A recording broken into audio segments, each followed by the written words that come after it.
One stage. Not yet. How about here? Any real animals? Animals? None. How about here in the middle? Definitely it's not pink. Not yet. Okay. How about on the other side? Yes.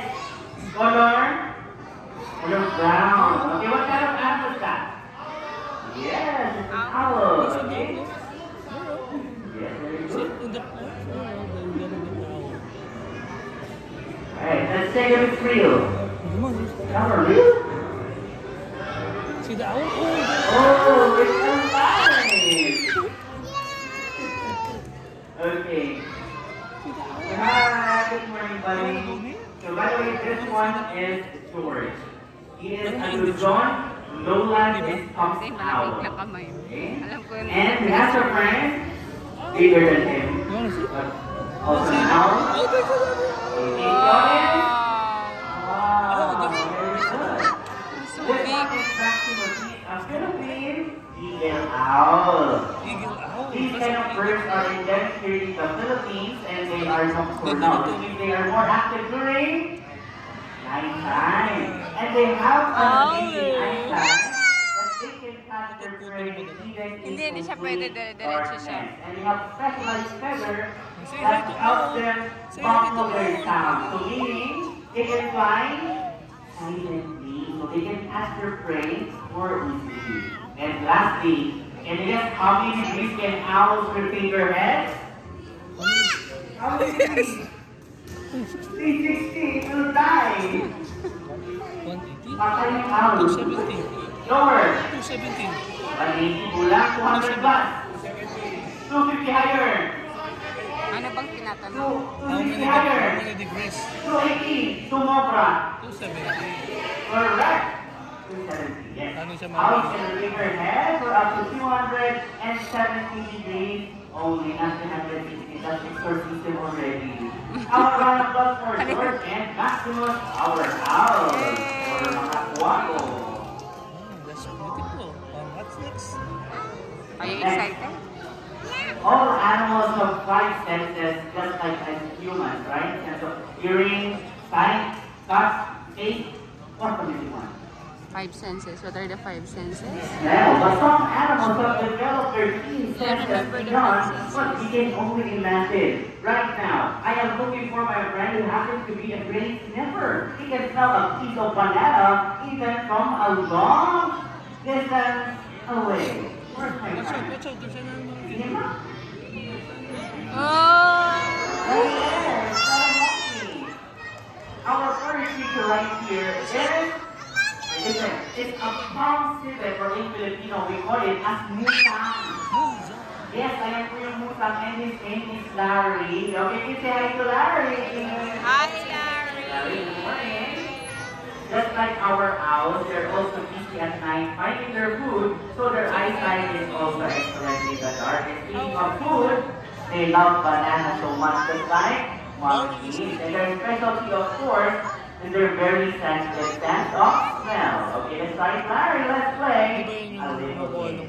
Oo, Let's matay. begin. So folks, I have 3 bamboo cups right here, and I'm going to hide a treat under one of these bamboo cups. Larry's job is to sniff it out. He's going to tell us that he found one by flipping the back cup over using his paw like this. Okay, hello, Larry. Ay, naman si Larry. Wala pang banana dyan, Larry. He's gonna guess where's the banana. O, di ba wala? Look. He's on the Okay? For this round, that's right here.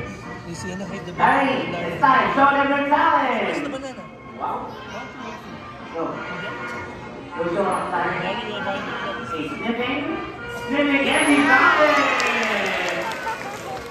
Okay, to make sure that he's really talented, let's try it one more time. But this time, you decide where you want to place the banana. Cup number 1 or 3? 1, 2, or 3? 3. You show. Larry! Dapat palang mali. Go, huwag ka mapapahiya, Larry. Go. Come on, Larry. Go, Larry. Go, Larry. The banana, swimming, and you did it! Galing na. That's Larry, our mom. Found the Say banana. bye, Larry. Bye, Larry.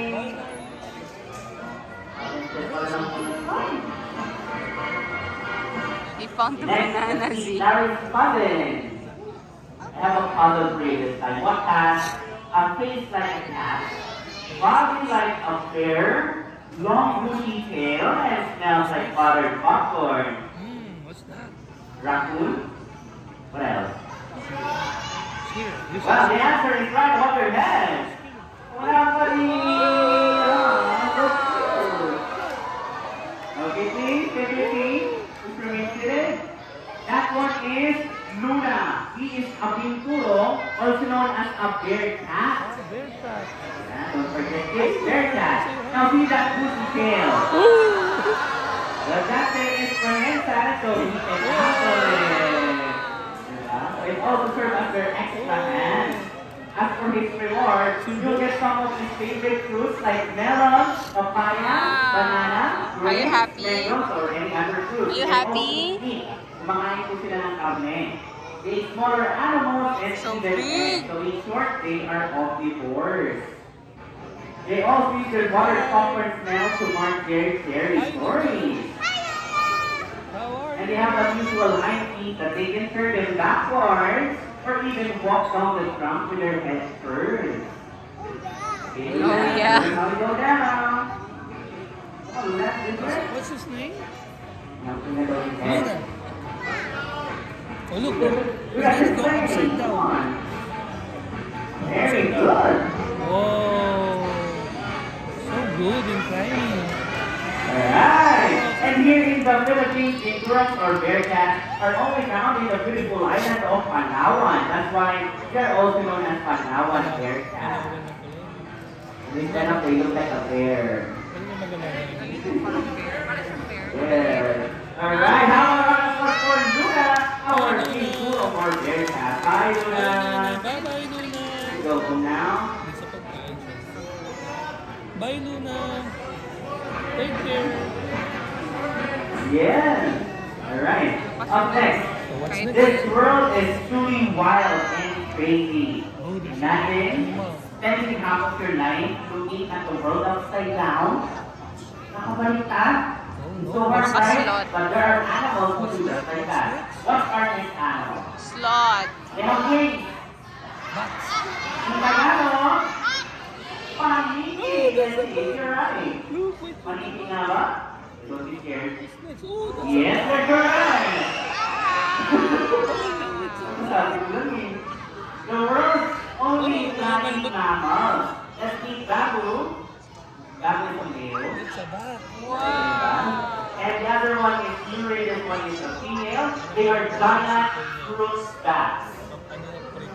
Yes.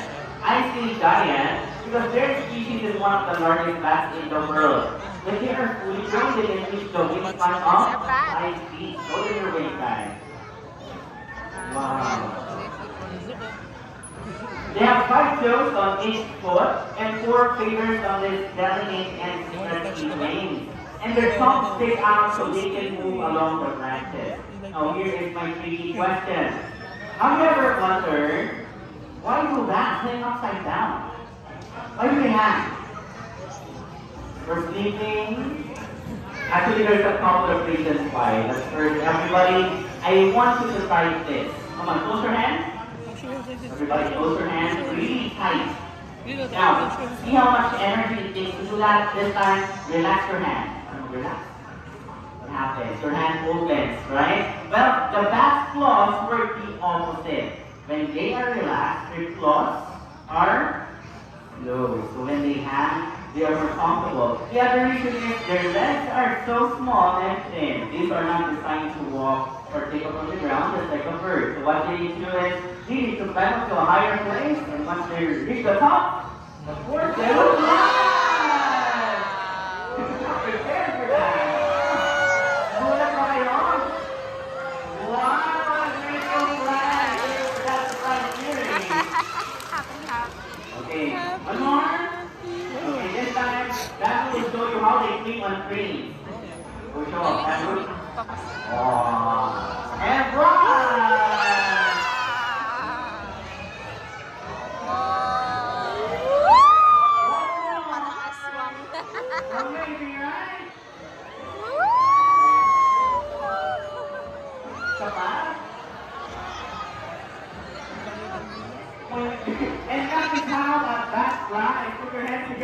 for Dato and Yuri.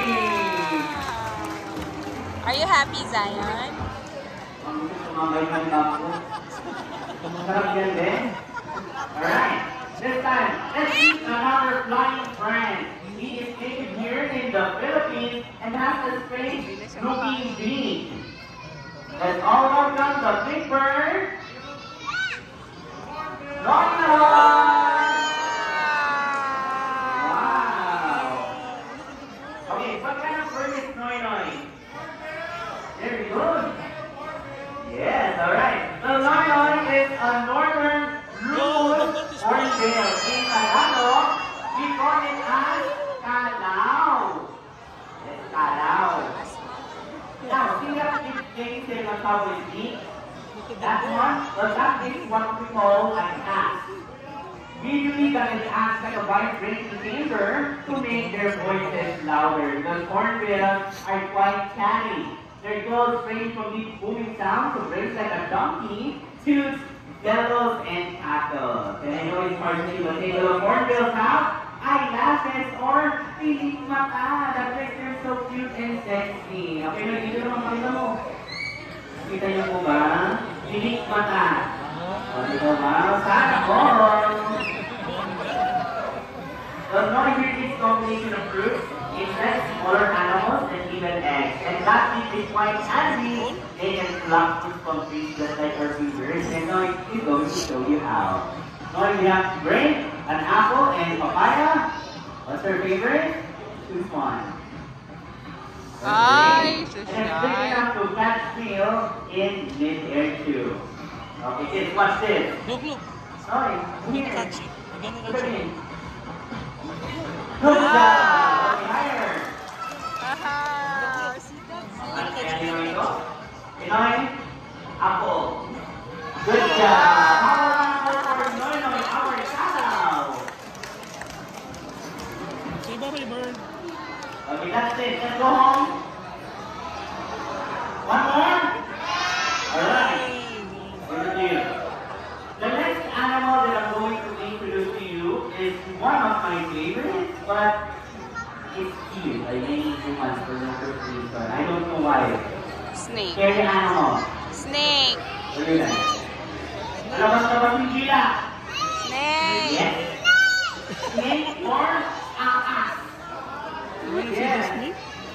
To be specific, is a Burmese python or sawa. Sawa. Oh, sawa. They can grow up to 6 meters long and weigh up to 75 kilograms.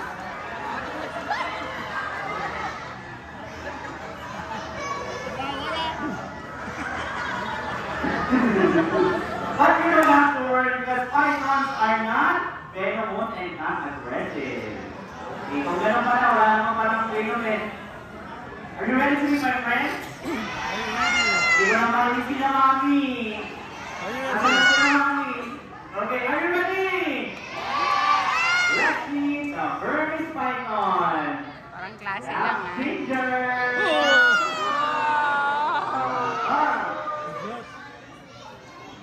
Okay, this one is Ginger, our Burmese python. Okay, let's share some fun facts. Can you see her tongue?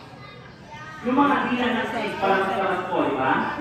Well, she's sticking her tongue out because she's smelling the air with it. They use their tongue for smelling and nose for eating. Yes. And Ginger has no eyes. Wala po silang look up. So their eyes are always open even when they are sleeping. And these eyes are protected with transparent scales called spectacles. Alright, and lastly, most people think that snakes are slippery and slimy. Are they slippery and slimy? Yes. Okay. Now yes, I know. Okay, who says snakes are slippery and slimy? Raise your hand. Let's count. 1, 2, 3, 4, 5, 6, 7, 8, more than 10. How about smooth and dry? That's right. How about I don't know? I don't know, Z. I don't know. Okay, why don't you choose for a free volunteer of the audience to find out? Returning kids and mga sir, meet and lady this time. Okay, meron ba tayo? Ayun si ma'am, orange. Alright. What a beautiful, lovely lady going here. And this is pretty. Okay, so the audience. What's her name? AJ. Or sorry, naman AJ ma'am. Okay. Miss AJ, who is with you today? Your family, ano sila? Minsan ko yun. Taga-Nueva Ecija, ano po sila? Hoy, naman dyan. Hello, family. Any last words for her? Any last words? Goodbye. I love you, goodbye, AJ. Okay. So we are going to play a little game. Are you afraid of snakes? No! Oh, first time. So don't worry. We'll help you to get over that. It's so easy. All you have to do is just do what I say. Are you ready? Hey, Madam Alice. First time engaging. You're first. Baby first. Let's touch Ginger tail. One hand. Here. Hold it. Another hand. Just slide it like this. Wala ako si Ginger room. Ay, hindi. Yung mga galaw. Raise your turn. Parang naman mo siya. Ayan. Pahalaan. Diba? Uy! One more. Nice. Okay, next, AJ. Next is, why don't you feel down her body, your both hands, from here down to the chin. Right. Alright. Okay, and lastly, of course, the head. The head. Yes. Did she go ready? Hasn't eaten yet for 4 weeks. Waiting for you, Ma'am AJ. Say goodbye to your family, please. Bye, guys. This is how it goes. Raise your hand. Then once we touch her head, gently like this. Okay, taas kamay muna. You're ready? 1, 2, 3.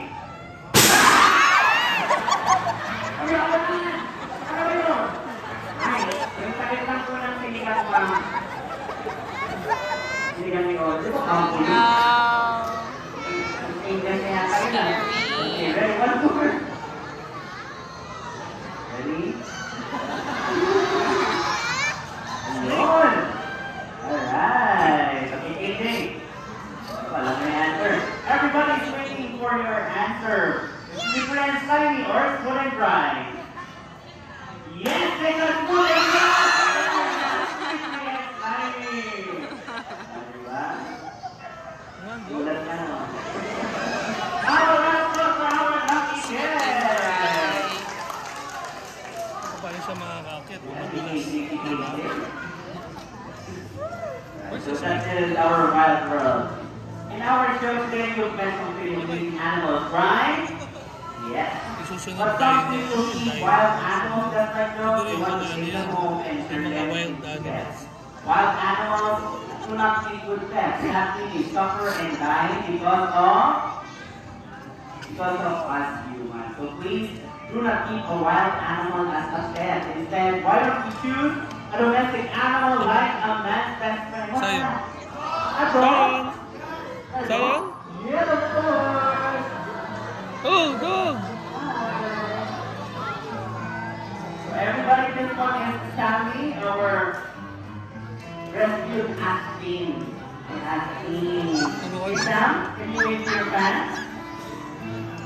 Oh, sit down. Sit. 19 minutes lang. Sammy.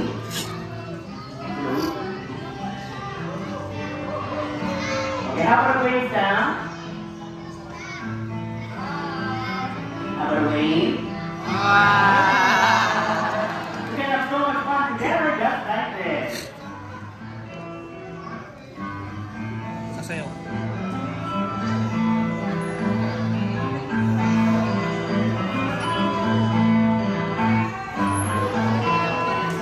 Look at the dog.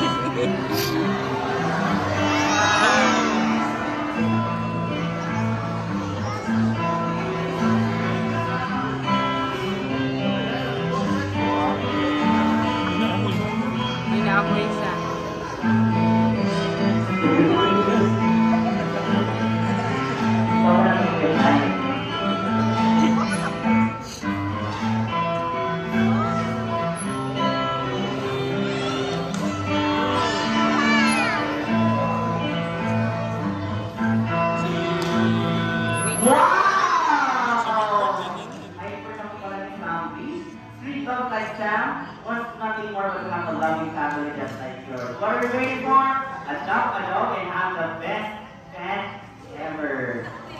Is that right, President Ella? No? Oh, diba?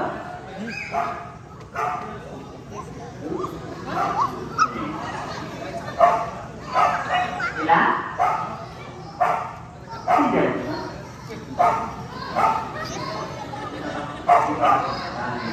What does it mean? Yes? Yes, ano? Yes, ano ba yun, Sam? Yes, ano yun? Yes, ha? Okay, how about a wave goodbye before we go? Okay, bye-bye. Bye. Ayan. Oh, round of applause for Sammy! Akin yan!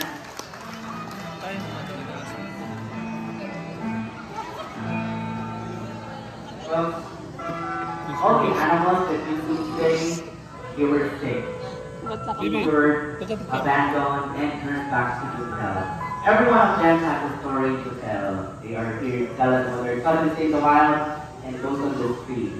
All they ask is that we protect the aquatic environment that they hold home, so that anyone disappear forever.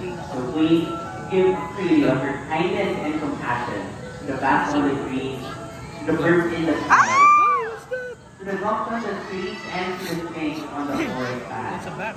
Give them your promise to do your part to help, because they are counting on Us. They're counting on Us. us. On behalf of all the animals here at the Wild Rose Show, the trainers, I would like to say thank you for joining us today.